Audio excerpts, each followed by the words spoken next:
Séquence 5, transmettre. Sujet 1, connaître et s'adapter à son public. Dans la séquence précédente, nous avons vu qu'il existait un panel très important d'actions possibles pour agir en faveur de la nature face au changement climatique. Nous avons également vu qu'il était possible de choisir des actions en fonction de son contexte et de ses possibilités. Dans cette vidéo, nous allons voir que une des actions possibles est de transmettre ses connaissances et son envie d'agir.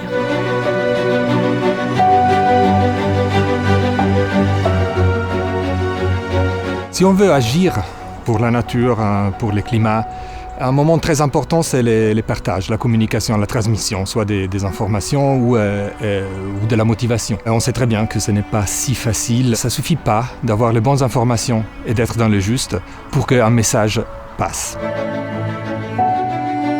Transmettre. C'est très important et très difficile aussi si on est un citoyen engagé qui veut communiquer sur la biodiversité, sur les changements climatiques. Pourquoi ? Parce que ça cache un piège. Les moments où on est très convaincu, on est sûr de quelque chose, on y croit vraiment en profondeur, on n'arrive plus à comprendre pourquoi d'autres personnes pourraient ne pas partager nos mêmes convictions. Comment ça c'est possible ? On vit dans les mêmes mondes, on regarde les mêmes choses, on a les mêmes informations et pourtant, il y a des gens qui pensent différemment de moi, qui n'ont pas les mêmes convictions que moi. Et quand on est dans cette frustration, on réagit souvent de façon pas parfaite. Et il y a plusieurs pièges dans lesquels on tombe. Je voudrais en citer deux. La pertinence du contenu dépend du contexte. Une première réaction naturelle à cette dissonance entre nous et les autres, c'est celui de tout mettre sur le dos des données, des faits, des connaissances. Et c'est la réaction typique des experts. En littérature, on l'appelle les deficit model, le modèle déficitaire, on en a parlé dans la séquence 3. Et dans cette réaction, on s'est dit tout simplement, si les autres pensent différemment de moi, alors c'est parce qu'ils n'ont pas les mêmes informations. Une fois que je leur ai donné les mêmes informations, ils auraient les mêmes visions que moi. Et évidemment, une simplification de ce type, ça ne marche pas. Ça ne marche pas parce que ça enlève les différences. Ça enlève les contextes. Le fait que toute information, toute connaissance prend du sens seulement dans un contexte dans lequel les personnes qui le reçoivent l'interprètent.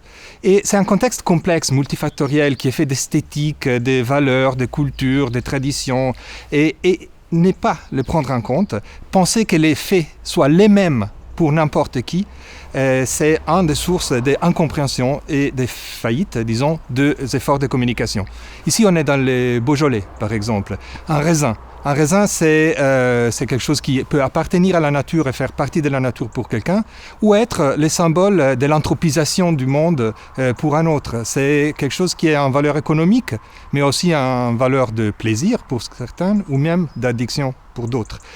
Savoir que cette même raisin a des valeurs très différentes pour des publics différents, c'est un des éléments qui nous permet de renforcer la possibilité de faire passer nos messages. Et donc, si un message devient différent, prend du sens différemment selon les contextes dans lesquels il est perçu, devient pertinent pour ceux qui le reçoivent, qui le perçoivent, alors l'impact de ces messages devient de plus en plus fort si on est capable, nous, d'interpréter cette pertinence, de la lire, de la utiliser pour nos fins. Les émotions et les motivations sont personnelles et différentes. Si le déficit model, le modèle déficitaire est le piège classique dans lequel tombent les experts, les chercheurs, etc., il y en a un autre qui est plus typique des militants. Et c'est celui de vouloir à tout prix que les autres partagent les mêmes émotions que nous. C'est-à-dire, par exemple, devant des images frappantes, l'ours blanc sur la banquise qui s'effondre, et on arrive à vouloir imposer un état émotionnel que nous, on ressent, à notre public. Encore une fois, c'est une façon de négliger un contexte dans lequel le public vit qui peut, il faut l'admettre, être différent du nôtre.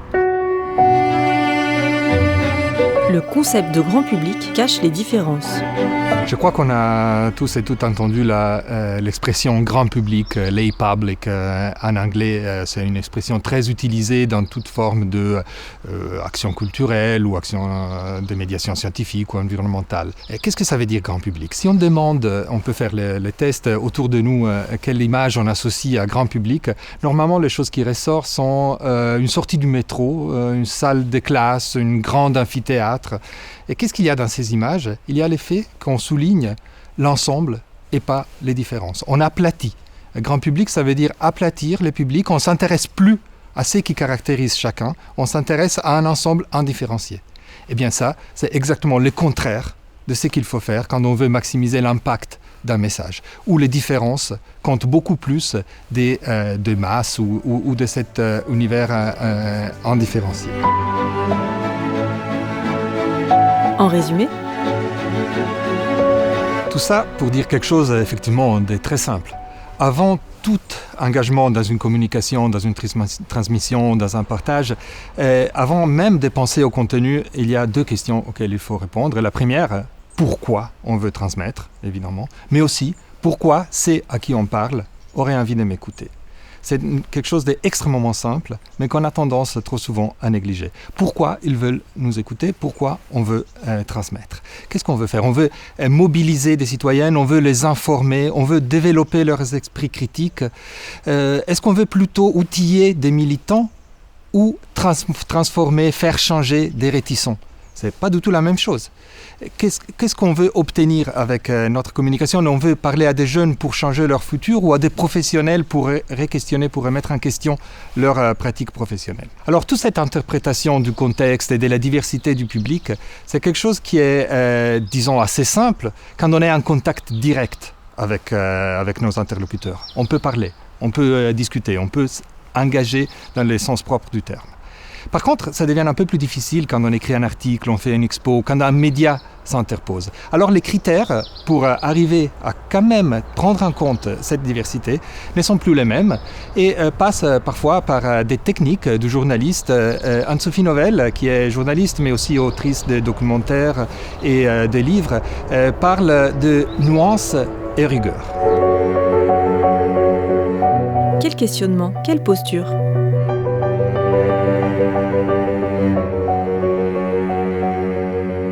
Bonjour, alors moi je suis journaliste, je ne suis pas communicante ou vulgarisatrice, mais voilà, je travaille comme journaliste spécialisée sur les questions d'environnement et de climat. Sur certains sujets, parfois notre rôle peut ressembler à celui de médiateur scientifique, mais pour ma part, c'est pas vraiment ce genre de contenu auquel je suis habituée. Je n'ai d'ailleurs pas d'interlocuteur en tant que tel, mais des lecteurs, des auditeurs, des téléspectateurs, avec un public cible qui dépend en fait des supports sur lesquels je travaille. Quand j'écris dans de la presse spécialisée, forcément, je peux aller dans plus de complexité qu'avec des supports plus généralistes. Pour autant, je me suis interrogée depuis 15 ans sur ma responsabilité et sur la portée de mes propos, car les prises de conscience en matière d'écologie sont variées et un même propos peut, chez certains, provoquer de l'anxiété, là où cela génère chez d'autres une frustration et parfois chez d'autres encore de l'enthousiasme. Donc avec l'association Place to Be que j'ai créée en 2008, nous avons par exemple réalisé une étude en 2016 pour évaluer l'impact des images utilisées pour illustrer des propos tenus sur le changement climatique. Si vous souhaitez aller voir les résultats de cette étude, ça s'appelle Des images et des actes. Il y a un site web qui présente sous forme infographique avec une base de données, un ensemble de photos et en fonction du profil des personnes que nous avions interrogées, qu'elles soient convaincues de longue date sur ces thématiques ou plutôt voilà, des novices sur ces sujets, les réactions étaient fort différentes. Donc cela en fait montre que l'on peut aussi adapter le propos et on avait fait des recommandations en fonction que les interlocuteurs ou les émetteurs de contenu soient des entreprises ou des ONG. Enfin, en tout cas, moi, ce en quoi je crois, c'est dans la nuance, dans la rigueur, dans le traitement équilibré du sujet.